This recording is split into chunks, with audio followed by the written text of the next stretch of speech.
ఈ సాయంత్రకాల సమయం అందు తండ్రి, మీ కృప చొప్పున దయ చెప్పున నన్ను ఇక్కడికి రప్పించి మీ పిల్లలందరితో చేరి తండ్రి మిమ్మల్ని స్తుతించుకునే భాగ్యాన్ని, ఈ యొక్క అవకాశాన్ని దయచేసిన మీ కృపను బట్టి వందనాలయ్యా. కృపామయుడ, దయామయుడ, మేము వాక్యాన్ని ధ్యానించుకోబోతుండగా మాకు ఈరోజు ఏ మాటలైతే నేర్పించాలని అనుకుంటున్నారు ఆ మాటలతో మమ్మల్ని నేర్పించి హెచ్చరించి ఆత్మీయంగా మమ్మల్ని ఇంకా ముందుకు నడిపించమని వేడుకుంటూ, ప్రాముఖ్యంగా తండ్రి అయ్యా, పిల్లలిద్దరికీ ఆరోగ్యం బాలేదు తండ్రి. పిల్లలిద్దరి ఆరోగ్య విషయాల కొరకై మీ సన్నిధిలో వినవించుకుంటున్నాం ప్రభువా. పిల్లలకి మంచి ఆరోగ్యాన్ని దయచేయండి. వేసుకుంటున్న మందులు పనిచేయలాగున కృపను దయచేయండి అయ్యా. ప్రాముఖ్యంగా గోల్డీ గురించి మీ సన్నిధిలో వేడుకుంటున్నాం అయ్యా. బిడ్డ చాలా నీరసపడిపోతుంది తండ్రి. వేసుకుంటున్న మందులు పనిచేయలాగున కృపను దయచేయమని అయ్యా. మీ మాట మాత్రం సెలవివ్వండి తండ్రి. ఆ మందులు కరెక్ట్గా ఏ అవయంలోకి వెళ్ళి పని చేయాలో మెండుగా ఆరోగ్యవంతంగా బిడ్డ ఉండడానికి కృపను దయచేయమని ఈ ప్రార్థన యేసునామం అడిగి వేడుకుంటున్నాను పరమ తండ్రి, ఆమేన్. కుడి వచ్చిన మీ అందరికీ క్రీస్తు పేరట శుభాభివందనాలు తెలియజేసుకుంటున్నాను. దేవుడి దయ వలన ప్రయాణంలో దేవుడు నాకు సహాయం దయచేసి ఆరోగ్యంగా ఉంచి మీ మధ్యకు నడిపించిన దేవునికి నా హృదయపూర్వక ధన్యవాదాలు తెలియజేసుకుంటూ దేవునికి ఈరోజు మనం దేవుని వాక్యాన్ని ధ్యానం చేసుకుందాము. చాలా సార్లు మనము ఎవరి దగ్గరైనా సహాయం పొందుకుంటా ఉంటాం.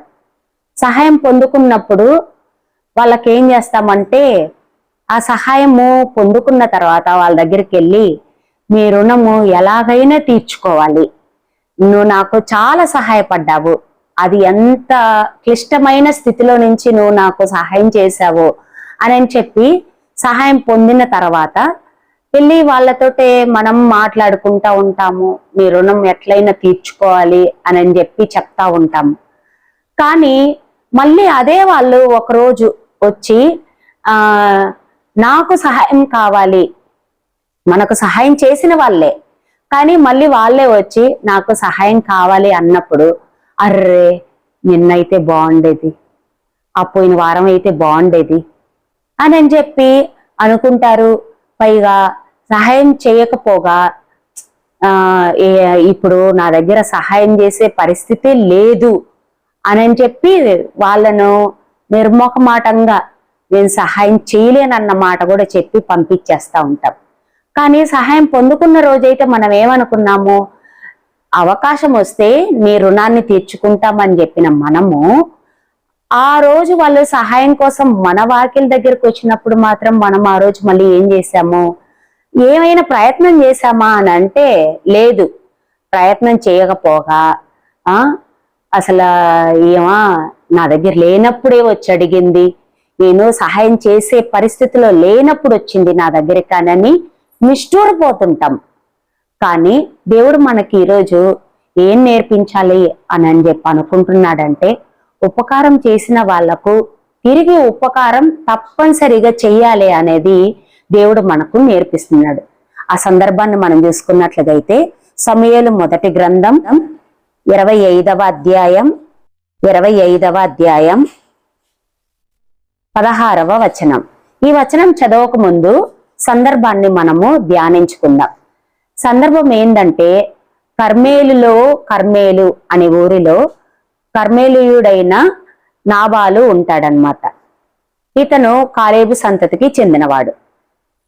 ఇతను ఏం చేస్తాడంటే, ఇతను బాగా ఆస్తి గలవాడు, ధనవంతుడు, భాగ్యవంతుడు కూడా. ఆ పదాలన్నీ వచనాల్లో రాయబడింది. అంటే ఆస్తికేం తక్కువ లేదు తన దగ్గర. అతనికి 3000 గొర్రెలు, 1000 మేకలు కూడా ఉన్నాయి. అలా ఇతనికి ఆస్తి సంపద ఉన్నా ఒకరోజు వీళ్ళు గొర్రెలు కాసుకుంటా మేకలు కాసుకుంటా ఉన్నప్పుడు ఆ కర్మేలు ప్రాంతంలో దావీదు ఉన్నంత వరకు దావీదు తరపున బంధువులు గాని వాళ్ళ తాలూకా మనుషులు గాని ఈ కాస్తున్న మేకల్ని గొర్రెల్ని కొన్ని రాత్రుల్లో ఎప్పుడైనా కూడా జంతువులు అటాక్ చేస్తుంటాయి. ఏది మృగాలు వచ్చి ఈ మేకల్ని తీసుకొని పోవడము, నక్కలు వచ్చి ఈ గొర్రెల్ని తీసుకొని వెళ్ళడము, చిరుత పులులు అటాక్ చేయడం అవన్నీ రాత్రుల్లో జరిగేవి గ్రామాల్లో. కానీ అలాంటి టైంలో కూడా ఈ ఈ దావీదు తరపునున్న సేవకులైతే ఈ నాబాలు గొర్రెల మందకి వీళ్ళెంతో ప్రొటెక్షన్ ఇచ్చినట్లుగాను, అలాగే వాళ్ళకి ఎంతో సహాయంగా ఉన్నట్లుగాను అసలు వాళ్ళ పశువుల కాపర్లు చెప్తున్నారు. వాళ్ళ పశువుల కాపర్లే, ఎవరు? నాబాలు పశువుల కాపర్లే చెప్తున్నారు. ఇప్పుడు పశువుల్ని అంటే మేకల్ని కానీ గొర్రెల్ని కానీ మేసేటప్పుడు రాత్రులు ఒక్కటి అంటే పొద్దున మేపుకొని పోవటము, తీసుకొని వచ్చి మా నీళ్లు పెట్టడము అదొక్కటే కాదు. ఒకటేమో డెలివరీ టైం అయి ఉంటది, ఒకటేం రోగాల్ని చూసుకోవాలి, తర్వాత తెగుళ్ళు వస్తాయి. వాటికి తెగుళ్ళు వచ్చినప్పుడు ఆ తెగులకి చాలా చచ్చిపోతుంటాయి. ఇప్పుడు రాత్రుల్లో సపోజ్ రాత్రనే కాదు, వడగండ్లు గుడిసాయి అనుకోండి, ఆ వడగండ్లు పడ్డాయి అనుకో గొర్రెలు మేకలు కూడా చచ్చిపోతాయి. అలాంటి ఎన్నో పరిస్థితుల నుంచి వాటిని కాసుకుంటూ వాటిల్ని కాపాడుకుంటూ రావాల్సిన పరిస్థితుల్లో దావీదు తాలూకా సేవకులు ఎంత సహాయపడ్డారంటే నాబాలు ఆ స్థలంలో అప్పుడు మందల్ని మేస్తున్నప్పుడు ఎంతో సహాయం పొందినప్పుడు ఆ రోజైతే ఏమన్నాడంటే, అయ్యా మీరు గాని ఈ కర్మేలు స్థలం దగ్గర నేను మేపుకుంటున్నన్ని రోజులు కూడా అయ్యి దావీదు సేవకులు నాకు ఎంతో సహాయపడ్డారు, మీకు ఎంతో కృతజ్ఞతలు అని చెప్పేసి ఇంటికొచ్చేశాడు. ఇంటికొచ్చి శుభ్రంగా తన జీవనాన్ని తను సాగించుకుంటున్నాడు. ఒకరోజు దావీదుకు అవసరమైంది. ఎందుకు అవసరమైందంటే సౌలు తరుముకొని వస్తున్నాడు. దావీదుకి గాని దావీదుతో ఉన్న వాళ్ళకి కానీ తిండి తిప్పలు ఏమీ లేదు అసలు. ఆ రోజు సరే కర్మేల్లో ఎలాగో నాబాలు ఉన్నాడు కదా, నాబాలు దగ్గరికి వెళ్ళి కొంత ఆహారాన్ని తీసుకొని రండి అని చెప్పి సేవకుల్ని పంపిస్తాడు. పంపించినప్పుడు నాబాలు ఏమంటాడో తెలుసా? అసలు ఆ దావీదు ఎవరు? అసలు దావీద్ తాలూకున మీ పనోళ్ళు ఎవరు? అసలు నాకు తెలియదు దావీద్ అంటే అని చెప్పి అన్నాడు అనమాట. ఒకరోజు మనం ఎలాగన్నామో సహాయం పొందుకున్న తర్వాత నేను ఈ జన్మలో అయినా నీ రుణాన్ని తీర్చుకోవాలా, నీ రుణం ఎప్పటికైనా తీర్చుకోలేని రుణము అని మనం ఎట్లాగా మాటలతో బురిడీలు కొట్టించామో అలాగే ఆ రోజు నాబాలు మాట్లాడాడు. ఎవరి దగ్గర? దావీదు దగ్గరికి వెళ్ళి, దావీదు నువ్వు చేసిన సహాయము అంతా ఇంత కాదయ్యా, ఈ రోజు నా ఆస్తి డబల్ అయ్యిందంటే, నా మేకలు పిల్లలు కాపాడబడ్డాయంటే, నా మంద కాపాడబడిందంటే కేవలం నీవు నీ సేవకుల వల్లే అని చెప్పి ఆ రోజు చెప్పాడు. ఇంటికి వచ్చాడు. ఆ తర్వాత సహాయాన్ని కోరుకుంటే ఆయన కోరుకున్నది మేక పిల్లలో గొర్రె పిల్లలను తీసుకుని రమ్మని అడగలేదు. నాకు నా సేవకులకి కొంచెం ఆహారం పంపించు అని చెప్పి పంపిస్తే ఏం చెప్పాడు నాబాలు? మొహమాటం లేకుండా, నువ్వు ఎవరో నాకు తెలియదయ్యా, దావీదెవరో తెలీదు, దావీదు సేవకులు ఎవరో నాకు తెలియదు, అసలు మీరెవ్వరనే నాకు తెలియదు, పోయిరండి వెళ్ళిపోండి అని చెప్పి, భిక్షగాలని కదా మనం ఏమీ లేదు అని చెప్పి ఎలాగ తరిమేస్తామో, నాకు అసలు మీ పేర్లు తెలీదు, మీ అడ్రస్లు తెలియదు అని చెప్పి తరిమేస్తాడు. అప్పుడు దావీదు కోపం వచ్చేసి అసలు ఎన్ని రోజులు అసలు తన సేవకులు సహాయం చేసుంటే దావీదు అసలు నాబాల్ని చంపేయాలంత కోపంతో బరిగెత్తొచ్చేస్తాడు సేవకుల్ని తీసుకుని. అసలు అంత సహాయం పొందిన నాబాలు అది ఎలాగ ఈ రోజు మాట మారుస్తాడు? ఏంటి దావీదు తెలీదు, దావీదు సేవకులు తెలీదా అని చెప్పి కోప్పడిపోయి ఏం చేస్తాడంటే కొంతమందిని తీసుకొని అసలు చంపేద్దాంపా అని చెప్పి వెళ్తుంటే అప్పుడు నాబాలు యొక్క సేవకులు ఉంటారే, పనోళ్ళు ఉంటారే, వాళ్ళు ఈ విషయం తెలుసుకొని గబగబానెళ్ళి నాబాలు భార్య అయిన అబిగయలుకి చెప్తారు. అబిగయలు దగ్గరికి వెళ్ళి చెప్పింది అబిగయలు, అయ్యో మనము వాళ్ళ ద్వారా సహాయం పొందిన వాళ్ళమ్మా, సహాయం పొందితే మనకు వీలు పడినప్పుడు సహాయం చేయాలి కదా, అదెలాగా నువ్వు తెలీదు, నీ మనుషులు తెలియదు అని చెప్పి ఆ మనిషికి కోపం రప్పించాము, అతను వచ్చి కొట్టడానికైనా అర్హుడే, చంపేసినా అర్హుడే. అసలు ఆ సహాయం పొందిన తర్వాత నువ్వెవరో తెలీదు, మీ అడ్రస్ తెలీదు, మీ పేర్లు తెలీదు, మీ ముఖము నాకు చూపియద్దండి అని చెప్పి అదలాగా అంటాడు నాబాల్ అని చెప్పి వెంటనే అబిగయీలు ఏం చేస్తుంది అని అంటే అదనమాట జరిగిన సందర్భం. ఇప్పుడు ఆ వచనాన్ని మనం చదువుకుందాం. సమూయేలు మొదటి గ్రంథము 25వ అధ్యాయం 16వ వచనం. మేము గొర్రెలను కాయుచున్నంతసేపు వారు రాత్రింబవళ్ళు మా చుట్టూ ప్రాకారముగా ఉండిరి. ఇది ఎవరు మాట్లాడుతున్నారు? నాబాలు సేవకులు మాట్లాడుతున్నారు. అమ్మా, మేము ఆ కర్మేలు ప్రదేశంలో ఉన్నంత వరకు, అక్కడ ఉన్నంత వరకు దావీదు సేవకులు గాని దావీదు తాలూకా మనుషులు గాని మన గొర్రెలు కాసుకునేటప్పుడు రాత్రి పగలు మా చుట్టూ ప్రాకారం అంటే ఏంటి? గోడలాగా, అసలు కాంపౌండ్ వాల్ లాగా, అసలు గాని మన మేకలకు గాని మన మందలో పుట్టిన పిల్లలకు గాని వాళ్ళు ఎట్లున్నారో తెలుసా? అసలు గోడలాగా, అసలు మన మంద చుట్టూ కాపాడి, అసలు మృగాలు కూడా మన మందలోకి రానివ్వకుండా అంత ప్రొటెక్ట్ చేసి, అంటే మంద మధ్యలో ఉంది, దావీదు సేవకులైతే గోడలాగా ప్రాకారాల్లాగా చుట్టూ వాటిని కాపాడుతూ ఉన్నారు. రాత్రి ఒక్కటే కాదు, పగలు కూడా అని చెప్పి వాటికి ఎప్పుడు నీళ్లు పెట్టాలో చెయ్యాలో మాకు కూడా సహాయం చేసిన వాళ్ళు, మాతో పాటు మందకి సహాయం చేసిన. ఎందుకంటే పూర్వకాలంలో గుంతలు బావిలు ఉండేవి, కానీ అవి వాటి మీద పెద్ద పెద్ద రాళ్ళు పెట్టేసి వాటికి మోతేసి పెట్టేవాళ్ళు. ఎందుకు తెలుసా? ఏ మృగాలైనా అంటే ఏ జంతువులైనా వెళ్ళి తెలియకుండా గుంటలో పడి చచ్చిపోతాయని వాటికి ఒక పెద్ద రాయి మూతగా వేసి పెట్టుండేవాళ్ళు. ఆ రాయి జరపడానికి కొంత బలం కూడా కావాలి. ఒక్కళ్ళే ఆ రాయి లాగేసుకొని ఆ బావిలో నీళ్లు చేదుకోవడానికి లేదు. ఎవరో సహాయమైనా, ఎవరు ఇద్దరు ముగ్గురు సహాయమైనా చేసుకొని ఆ రాయి పక్కకు తీసి మళ్ళీ మందకి నీళ్లు పెట్టుకొని 1000 మేకలు 3000 గొర్రెలు అంటే ఎన్ని నీళ్లు తాగుతాయి? అయ్యి ఎన్ని బకెట్ల నీళ్లు చేదిపోసుకోవాలి కదా. కానీ అలాంటి పరిస్థితుల్లో వాటిని మందను కాపాడటమే కాకుండా మందకు నీళ్లు పెట్టే విషయం గాని, మందకు మళ్ళీ గడ్డి గాని ఆహారం గాని తీసుకొని వచ్చే విషయంలో గాని దావీదు సేవకులు చాలా సహాయపడ్డారమ్మా అని చెప్పి యజమానురాలైన అబిగయీలుకి సేవకులు చెప్తున్నారనమాట. చెప్పినప్పుడు అవునా, అసలు అంత సహాయం మనం పొందామా? అట్లయితే మనము ఇప్పుడు మొకమాటం లేకుండా మనము వాళ్ళను వెళ్ళిపో అని చెప్పి చెప్పకూడదు అని చెప్పి ఆమె ఏమంటుందో చూడండి. అయితే 17వ వచనం. అయితే మా యజమానునికి అతని ఇంటి వారందరికీ వారు కీడు చేయ నిశ్చయించి ఉన్నారు గనుక ఇప్పుడు నీవు చేయవలసిన దానిని బహు జాగ్రత్తగా ఆలోచించుము. మన యజమానుడైతే కీడు చేయాలని అనుకున్నాడమ్మా, ఇప్పుడు దయచేసి అంటే ఎవరు కీడు చేయాలనుకుంటున్నారు? దావీదు కోపం వచ్చింది. మనం సహాయము నిరాకరించేసరికి, సహాయం చేయకుండా ఉండేసరికి దావీదు కోపం వచ్చింది. కాబట్టి దావీదైతే కోపంగా మనకు కీడు చేయాలని వచ్చేస్తున్నాడు, కొంచెం మనసు పెట్టి ఆలోచించండి అమ్మా అని అన్న వెంటనే అబిగయీలు వెంటనే ఏం చేస్తుందంటే, ఇప్పుడు వాళ్ళకి కావాల్సిన ఆహారం అంతే కదా నని గబగబా ద్రాక్షలు, అడలు, అసలు రొట్టెలు,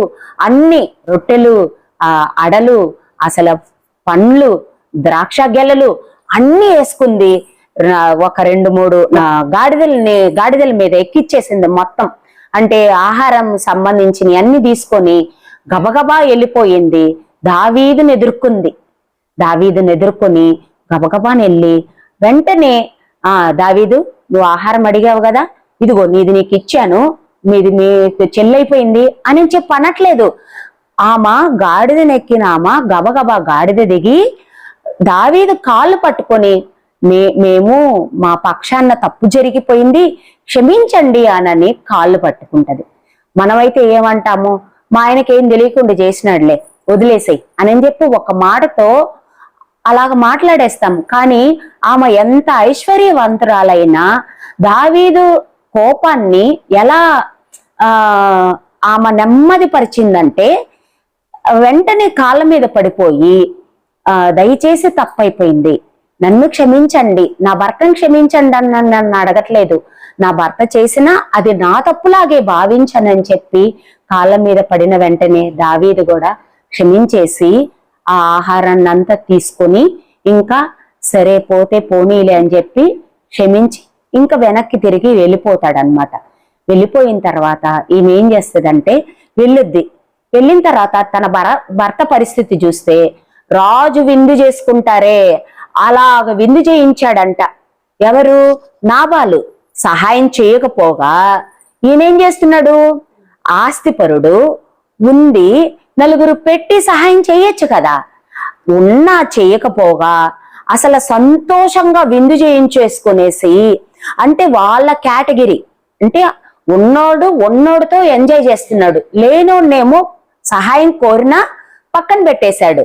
రాజులు చేసుకునే విందు చేసుకొని హ్యాపీగా తింటా తాగుతా ఆ మద్యం మత్తులో ఉండేసరికి అసలు అబిగయీల్ ఏం చేస్తుందో తెలుసా? ఈ రోజు ఏం మాట్లాడినా కూడా తనకు అర్థం కాదు అని చెప్పి రాత్రి వదిలిపెట్టేసి ఉదయం లేచిన వెంటనే ఒక మాట చెప్తుంది. అసలు మీరు చేసిన పనేంది? అసలు దావీదు సహాయం కోరి వస్తే మీరెందుకు నిరాకరించారు? ఆయనైతే యుద్ధం చేయడానికి అంటే నిన్ను చంపేయడానికి మనుషుల్ని పెట్టుకునేసి వచ్చేశారు. ఇలా జరిగిందంటే, అవునా, నన్ను చంపడానికి రెడీ అయిపోయినాడా? అయ్యో, నేను చావుకి సిద్ధం అయిపోవాల్సినోడిని నేను అనని ఆ మాట విన్న వెంటనే నాబాలు పరిస్థితి ఏంది అని మనం చూసుకున్నట్లుగైతే సమూయేలు మొదటి గ్రంథము 25వ అధ్యాయం 37వ వచనం. ఉదయమున నాబాలు నాకు మత్తు తగ్గి ఉన్నప్పుడు అతని భార్య అతనితో ఆ సంగతులను తెలియచెప్పగా భయము చేత అతని గుండె పగిలెను, అతడు రాతి వలె బిగుసుకొని పోయెను. అంటే మన భాషలో చెప్పాలంటే హార్ట్ అటాక్ అయింది, గుండె పట్టేసింది. గుండె పట్టేసి అసలు రాతి గుడ్డలాగా, అంటే ఏంది కదలట్లా అసలు. అప్పుడు ఆలోచిస్తున్నాడు, నాయన నేను రాత్రిగా చచ్చిపోయి ఉండేవాడినా, అసలు నేను ఇంకా దావీదు గొర్రెలు కాసుకుంటా ఉండేసరికి నేనేమనుకున్నాను, నేనే గొప్పోణ్ణి, నా దగ్గర బాగా ఆస్తి ఉందిలే అని చెప్పి నేను ఆస్తిని చూసి మురిసిపోయాను. కానీ ఆయనకు యుద్ధం చేయగలిగినంత బలం ఉంది, యుద్ధం చేయడానికి నా మీదకి వచ్చాడు. అయ్యో, అతని బలాన్ని, శౌర్యాన్ని, అతని శూరత్వాన్ని నేను తక్కువగా అంచనా వేసి ఎంత చీపుగా మాట్లాడాలో అంత చీపుగా మాట్లాడి పంపించేశాను, చాలా పొరపాటు అయిపోయింది అని చెప్పి అసలు అతని హృదయం అట్లాగే బిగుసుకొని పోయింది. అంతవరకు జరిగితే బాగానే ఉంది. ఎందుకంటే నాబాలు ఉపకారం పొందుకున్నాడు, ఉపకారం చేయకపోగా శపించి అంటే తిట్టి పంపించేశాడు. అందుకు హార్ట్ అటాక్ వచ్చింది, బాగుంది.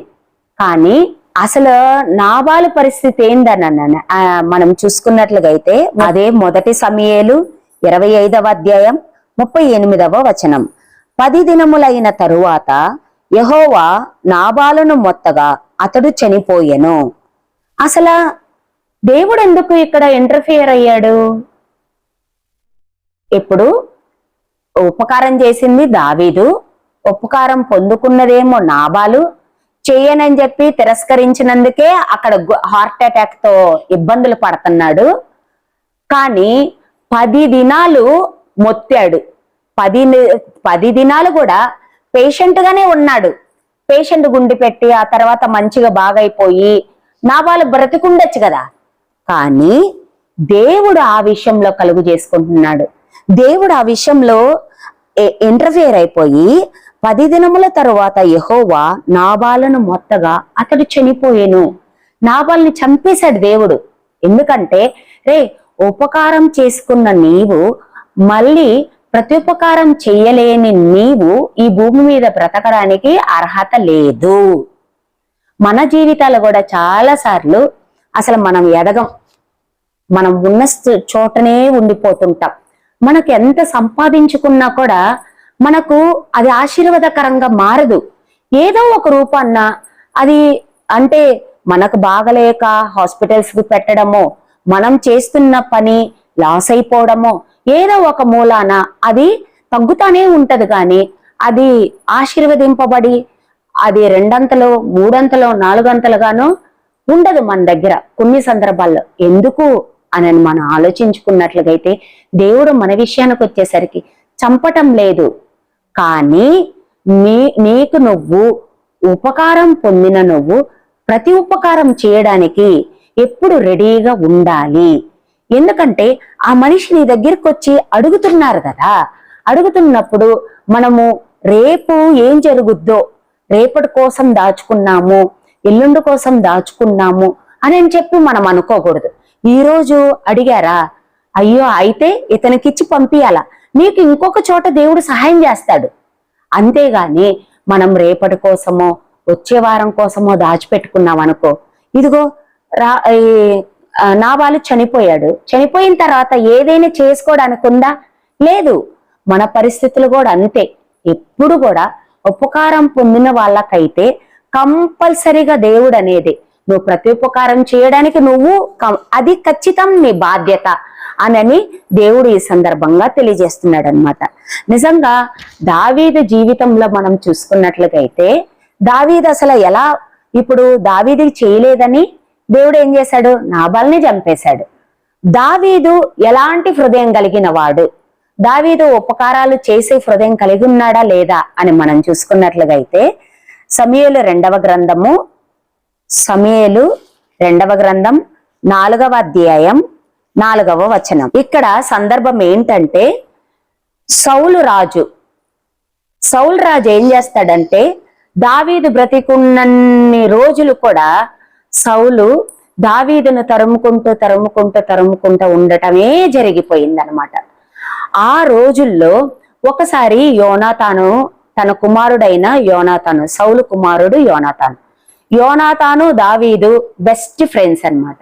అప్పుడు యోనాతానికి చెప్తాడు, యోనాతాను నాకైతే అర్థం కావటం లేదు, ఎందుకు మీ నాన్న నన్ను చంపాలనుకుంటున్నాడో తెలియటం లేదు. ఇదిగో మీ నాన్నకు ఆరోగ్యం బాలేదని చెప్పి నేనేమో ఒక వీణలాగా వాయిద్యం వాయిస్తున్నాను, ఆ వాయిద్యం వాయించినప్పుడల్లా మీ నాన్నకు పట్టిన ఆ దురాత్మ వెళ్ళిపోతుంది, అందుకని మీ నాన్న నన్ను తీసుకొచ్చుకున్నాడు అని మీ నాన్న నా మీద ఈట విసిరాడు, అప్పుడు నా ప్రాణం నేను తప్పించుకున్నాను. కానీ ఎందుకు నాన్న చంపాలనుకుంటున్నాడో నాకు అర్థం కావటం లేదంటే, అసలు నాన్నెందుకు నిన్ను చంపాలనుకోవాలి? సరే నేను ఒకసారి అడిగి చూస్తాను, నాన్న హృదయంలో నిన్ను చంపాలన్న ఆలోచన ఉందా లేదా అని చెప్పి నేను చూస్తానన్న అన్నప్పుడు దావీదు యోనాతాను ఇద్దరు మాట్లాడుకుంటారు. నేను అమావాస్యకి నేను బలులు అర్పించడానికి యెరూషలేం వెళ్తున్నానని చెప్తాను, అప్పుడు నాన్న ఎలా రియాక్ట్ అవుతున్నాడో నువ్వు చూడు అని చెప్పి చెప్తాడనమాట. అప్పుడు సౌలు యోనాతాను భోజనానికి కూర్చున్నప్పుడు ఎక్కడ దావీదు రాలేదని చెప్పి యోనాతాన్నే సౌలు అడుగుతాడు. అడిగినప్పుడు ఇదిగో అమావాస్య వస్తుంది కదా, అందుకని బలి అర్పించడానికి తను తన ఊరు వెళ్ళిపోయినాడు అని అంటే, ఎందుకు అసలు రాలేదని చెప్పి కోప్పడుతూ తను అప్పుడు కూడా ఏం చేస్తాడంటే యోనాతాను మీద తన కోపాన్ని వ్యక్తం చేస్తాడు. అన్నప్పుడు అప్పుడు తెలిసిపోతుంది, అంటే నాన్నకు దావీదుని చంపాలన్న కోపం ఉంది అనని. తన కొడుకే కదా యోనాతాను, తన కొడుకే, కానీ తండ్రి పక్షాన మాట్లాడలేదు. అయ్యో శుభం తెలియని దావీదుని మా నాన్న ఎందుకు చంపాలనుకున్నాడో నాకు తెలియదు, కానీ నా ఫ్రెండ్ని మాత్రం నేను తప్పించాలా మా నాన్న ఊరిలో నుండి అని అనుకొని ఏం చేస్తాడంటే, అప్పుడు ఇప్పుడు మళ్ళీ దావీదు సౌలు దగ్గరకు వస్తే చంపేస్తాడు. కాబట్టి ఏం చేస్తాడంటే ఒక పని మనిషి దగ్గర చెప్పి పంపిస్తాడు. అంటే వీళ్ళిద్దరు ఆల్రెడీ మాట్లాడుకుంటారు, విల్లేసినప్పుడు కుడివైపు పడితే నేను ఇంకా సౌలు దగ్గరికి రాను, ఎడం వైపు వేసావనుకో నేను ఇంకా అట్నుంచి అట్టే పారిపోతాను అని చెప్పి దావీదు యోనాతాను మాట్లాడుకుని ఉంటారు. అలాగే 3 రోజులు అయిన తర్వాత అదే స్థలానికి వెళ్ళి విల్లు ఎడం వైపు వేస్తాడనమాట. ఎడం వైపు వేసిన వెంటనే అర్థం చేసుకుని ఏం చేస్తాడు, దావీదు అక్కడి నుంచి వెళ్ళిపోతాడు, ఇంకా సౌలు దగ్గరికి రాడు. అక్కడ ప్రారంభించిన వెళ్ళిపోవడం అనేది సౌలుకు తెలిసిపోయి ఎందుకు రాలేదు, దావీదు నా దగ్గర నుంచి రప్పించుకుని వెళ్ళిపోయాడు అనని ఊరూరు వెమ్మడ పడి పడి పడి పడి దావీదుని ఎతుకుతానే ఉంటాడు. ఆ సందర్భంలో జరిగిందనమాట. ఆ సందర్భం జరుగుద్ది. అప్పుడు ఏమైపోద్దంటే చివరకు సౌలే చనిపోతాడు. సౌలు కుటుంబీకులందరూ చనిపోతాడు. కానీ యోనాతాను కుమారుడైన మెషీబోతు మాత్రము ఆయన మాత్రం బ్రతికుంటాడు. ఆయన ఎందుకు బ్రతికిపోయాడంటే సౌలు పిల్లలు చనిపోయారన్న మాట విన్న వెంటనే వాళ్ళ ఇంట్లో ఒక దాది ఉంటుంది. ఆ దాది మెషిబోతు ఏమో చిన్న పిల్లోడు అనమాట. వాడిని సంకనేసుకొని పోతా ఆమె తట్టుకొని పడేసి ఆ బిడ్డను కూడా పడేసి అప్పుడు 2 మోకాళ్ళు అతనికి లేకుండా, అంటే మోకాళ్ళ వరకు కాళ్ళు లేకుండా యాక్సిడెంట్ అయిపోద్ది. అలా జరిగిపోద్ది అనమాట. అప్పుడు ఆ మెఫీబోషెతు తను మాత్రమే బ్రతికుంటాడు.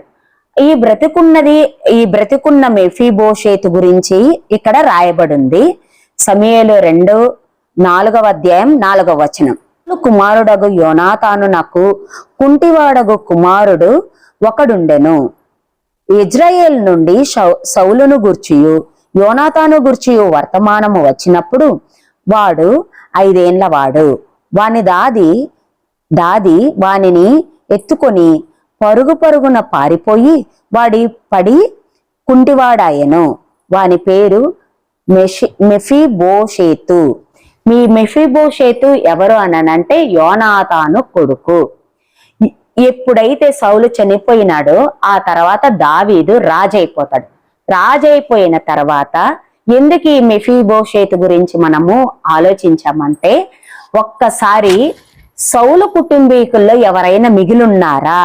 ఎందుకంటే సౌలు కుటుంబీకుల్లో యోనాతానున్నాడే, నా ప్రాణానికి తన ప్రాణం అడ్డేసి ఆ రోజు నన్ను అక్కడి నుంచి వెళ్ళగొట్టిచ్చాడు.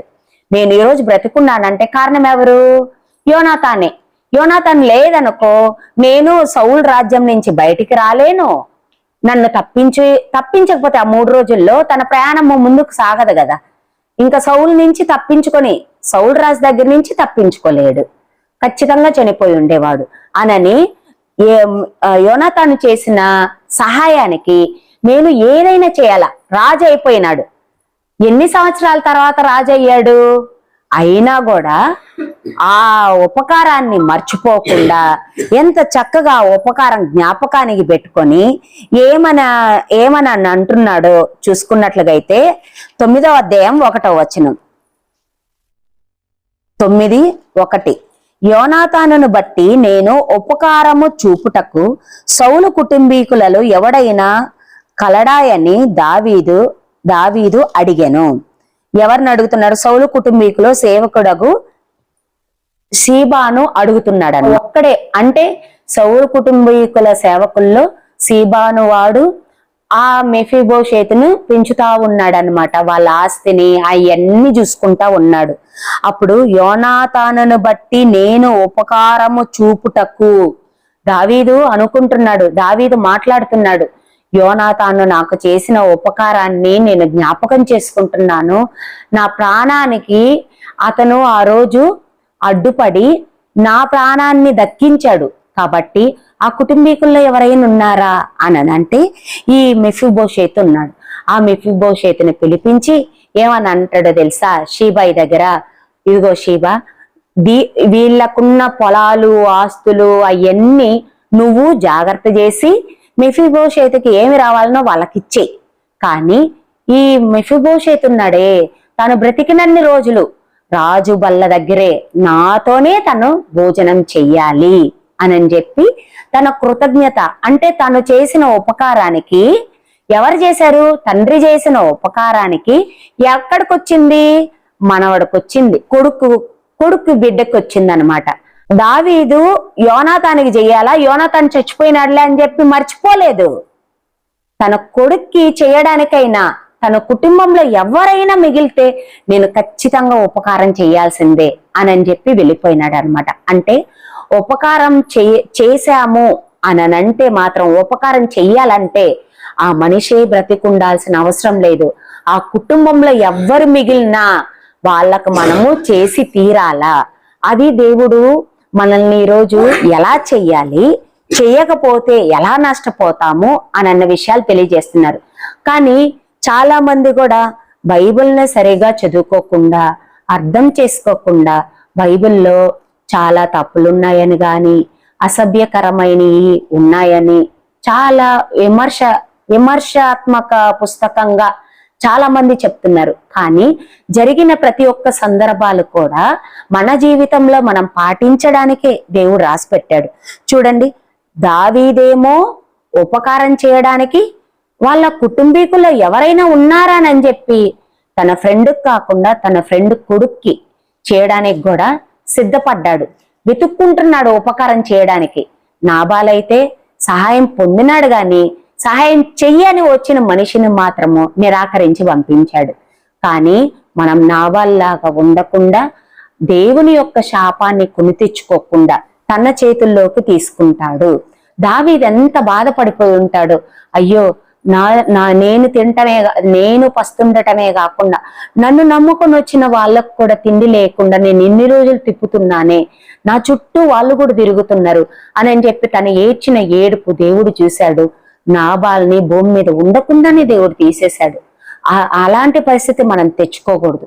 ఉపకారం పొందామా, వాళ్ళకి చేయడానికి ఎలాంటి పరిస్థితులు ఉన్నా నీ దగ్గర లేకపోయినా పక్కన వాళ్ళ దగ్గర అయినా అడిగి వాళ్ళ ఉపకారం వాళ్లకు తీర్చేయి. తర్వాత దేవుడు నీకు చేయాల్సిన ఉపకారాన్ని నీకు చేస్తాడు.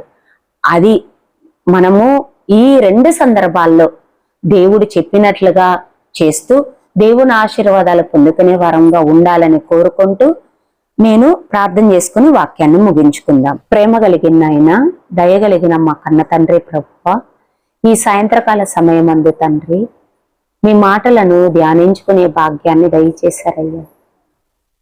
ప్రభువా, నాబాలు వలె ఉపకారం పొంది తండ్రి తిని మూతుడుచుకునో పాలు తాగే తల్లి రొమ్మును కొట్టు అలాంటి వారముగా ఉండకుండా ఉపకారం పొందుకున్న మేము వారి తరానికైనా చేయడానికి తండ్రి మేము వెతికి వారికి ఉపకారం చేయవలసిన వారమై ఉన్నామని మాకు ఈరోజు పాఠం నేర్పించారయ్యా. మేము అలాగ బ్రతుకులాగా నా కృపను దయచేయండి. అలాగే ఇక్కడ జరుగుతున్న సంఘానికి వస్తున్న ప్రతి ఒక్కరి కుటుంబాన్ని మీ చేతులకు అప్పగించుకుంటూ ప్రభువా, వారి యొక్క అక్కరలను అవసరాలను మీ నామ ఘనత కొరకు తీర్చండి ప్రభువా. ఎవరెవరికైతే ఆరోగ్యం బాగలేదో తండ్రి సంఘానికి వస్తున్న కుటుంబాలను, అలాగే ప్రభువా మీ చిత్తానుసారముగా ఆరోగ్యాన్ని ప్రతి ఒక్క బిడ్డకు దయచేయమని వేడుకుంటూ, అలాగే తండ్రి ఇక్కడ జరుగుతున్న సేవను దీవించమని వేడుకుంటూ ప్రభువా ఫలభరితమైన సేవను తండ్రి దయచేయమని నాం తండ్రి. వాళ్లకు రావాల్సిన ప్రతిఫలాన్ని మీరు దయచేయండి, గర్భఫలాన్ని దయచేయమని వేడుకుంటున్నాం ప్రభు. క్రీస్తునామని ప్రార్థన అడిగి వేడుకుంటున్నాం పరమ తండ్రి, ఆమేన్. అందరికీ వందనాలు, సెలవు.